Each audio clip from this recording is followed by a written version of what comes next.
A finger of land with rugged rocks and sheer cliffs, overlooking the currents that collide violently on this corner of the African continent, and a nemesis to many sailors over the centuries. A floral kingdom where a World Heritage Site comes to a dramatic end on the very tip of the Cape Peninsula.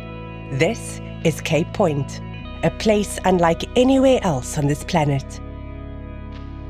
Hello, and welcome to the official Cape Point podcast.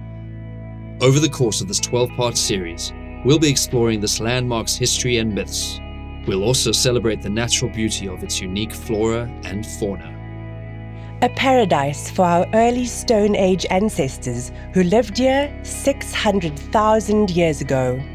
The story of some of the earliest territorial feuds ever fought. The story of Lyme. German spies who fooled a lighthouse keeper or two. The legend of the Flying Dutchman, cursed to never round the Cape of Storms. Indonesian treasures and the fate of a greedy captain. Cape Point shellfish-eating baboons, perhaps nature's most chauvinistic animals. The episodes of this podcast can be listened to in any order, so feel free to download them all and listen whenever and wherever you like. Let it begin. Cape of Ghosts, the Flying Dutchman. The HMS Leven's sighting. The HMS Leven was a coastal survey ship that rounded Cape Point in 1822 on her way to map the eastern coastline of Africa. The Leven was an adventurous vessel. She had fought in the Napoleonic Wars off the coast of La Vendée. She had mapped the Cape Verde Islands on a journey during which her captain died. She had tried to explore the Gambia River on more than one occasion. She would go on to capture slave ships and free their human cargo, and later to become a hospital ship. But when the Leven pulled into Simonstown on the 7th of April 1823, her crew weren't talking about any one of these epic journeys. They weren't toasting the many mates which they'd lost to accidents and disease. They were talking about something altogether more sinister. They were talking about a ghost ship called the Flying Dutchman. The Leven was accompanied on her African odyssey by the HMS Barracuda, a 27-meter cruiser with 2 masts. By comparison, the Leven was 35 meters long and had an extra mast. These 2 ships were approaching the southern end of Africa in 1823, after a long and difficult mission along the eastern coast. Both ships stopped to refresh their supplies and restore morale at Algoa Bay, or modern-day Port Elizabeth. The Barracuda needed some additional repair work, so she remained in port for a few days. In the meantime, the Leven went ahead to Simonstown. But when she arrived at False Bay, her captain thought he had spotted the Barracuda just behind them. He was confused. The Barracuda should still have been in Algoa Bay, being repaired. Even if she had left soon after the Leven in favorable conditions, there was virtually no chance that she could have caught up with them. The captain and his officers scanned the distant ship through their telescopes and binoculars. They saw a boat being lowered. Soon, it was being rowed in their direction. Just then, a strange mist descended on both the ship and the boat. When it lifted, they were gone. The captain was at a loss to explain what had happened, but the sailors were not. A strange ship that suddenly appears near the Cape of Good Hope? One that lowers a boat to make contact but disappears in a mist? The sailors were quite sure that they knew what the captain and the officers had seen.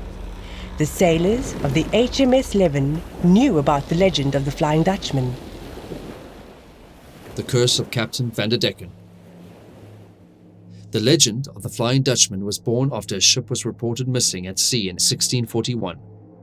The ship was on its way back from a trading mission to Indonesia, captained by Hendrik van der Decken.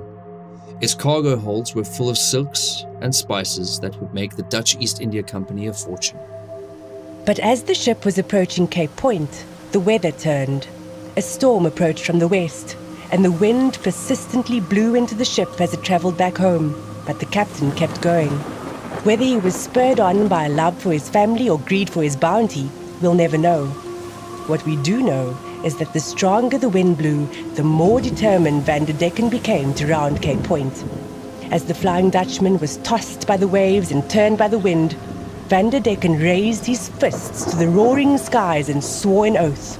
I shall round this damn cape, even if I have to sail until doomsday comes.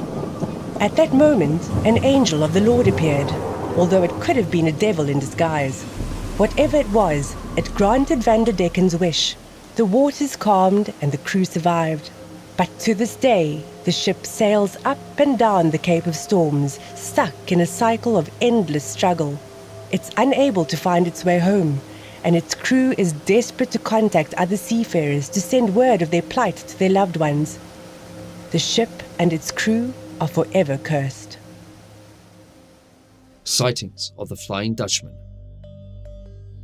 The main reason for the notoriety of the Flying Dutchman is the fact that it has been frequently sighted. Well, Wagner's opera about the legend may have helped a bit too. Every sighting of the Flying Dutchman bears uncanny similarities. The ship is reported to have a strange glow, even during the day. She attempts to make contact with other sailors, signaling her intent to lower a boat and deliver a message. And her sails are full, even in the calmest weather. Reported sightings have come from sailors, passengers and residents of False Bay, ranging from swimmers at Glencairn Beach to the King of England, George V. He spotted the ghostly vessel when he was a young man in the Royal Navy. King George V was a 16-year-old midshipman in 1881 and was aboard the HMS Bacchante as it rounded Cape Point on its way to Australia. At about 4 a.m, young George saw a ship approaching, glowing with a strange red light. It's said that spotting the Flying Dutchman was very bad luck. That night, 2 unfortunate witnesses aboard the Bacchante saw her, the lookout and an officer of the watch. 7 hours after the sighting, the lookout fell from his perch on the rigging and died. The meaning of the legend. The legend of the Flying Dutchman has 2 characteristics of the classic myths that people have told each other since storytelling began. The first is obviously the ghost ship. Sailors are a notoriously superstitious lot. Their occupation leaves them vulnerable to forces beyond their control.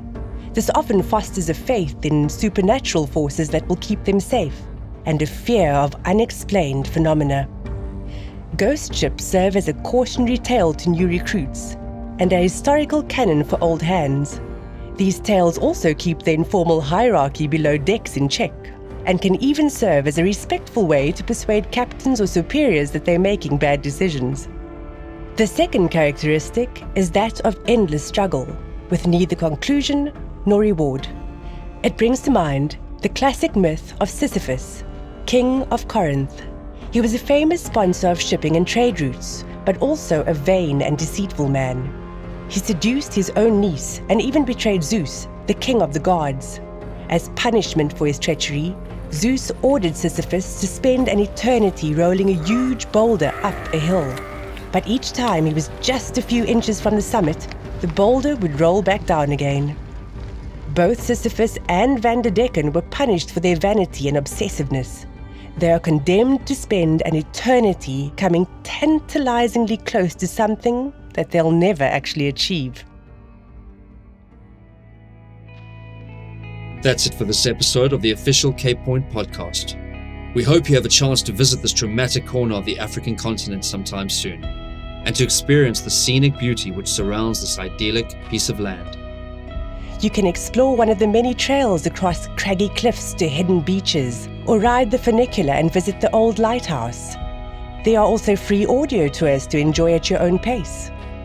Just download the VoiceMap app and install the Cape Point audio tour. It's best to do this before you visit, as cell phone signal is unpredictable. To find out more about Cape Point, visit www.capepoint.co.za.